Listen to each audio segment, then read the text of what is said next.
Sue O'Connell joining us right now, our political commentator. So you've dug further into the numbers for us here on this new poll.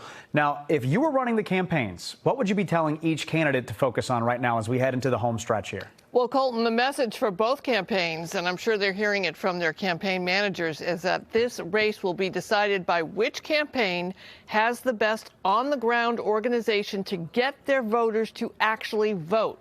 Now, neither campaign can afford to have any supporters stay on the sideline or not vote.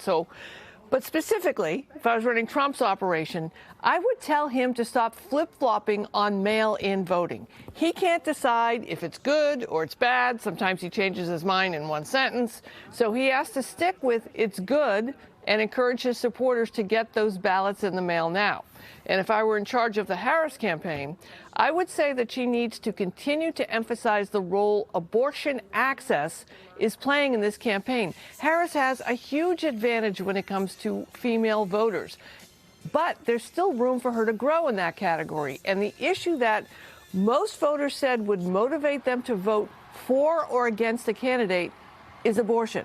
So Harris should lean further into that. It'll be interesting to see how she does that with that upcoming interview on Fox News over the next few days, too. Yep. All right. Speaking of interviews, a New York Times podcast interview was published over the weekend, and Senator J.D. Vance, Trump's running mate, refused to answer the question about whether he would have certified the 2020 election.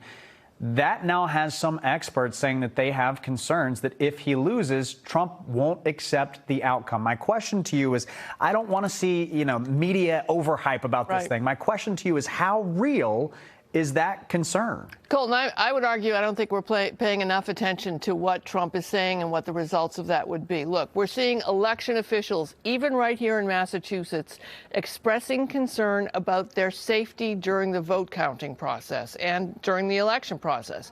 And Trump has continued to spread all sorts of disinformation and just straight out lies about a host of issues.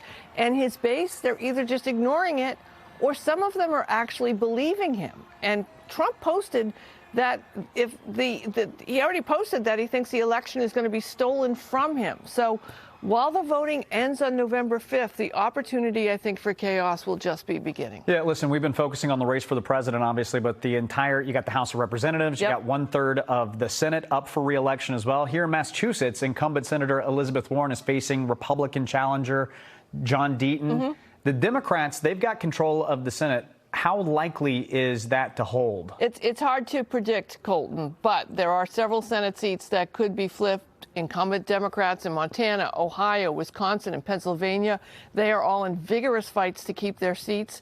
Michigan has a race for an open seat. You'll note there are 3 swing states on that list, and there's a strong possibility that the Republicans could enter 2025 with the White House and the Senate and the House controlled by Republicans and have a conservative majority on the Supreme Court. Yeah, thanks for pointing out the Supreme Court as well. Always, Sue, we appreciate your insight. And, of course, remember, everyone, that Sue and the gang, they cover the latest political headlines, local and national, every Sunday morning right here on NBC Boston. It starts at 10:30 with Meet the Press, moderated by Kristen Welker. And then you can stay with us for the latest edition of At Issue.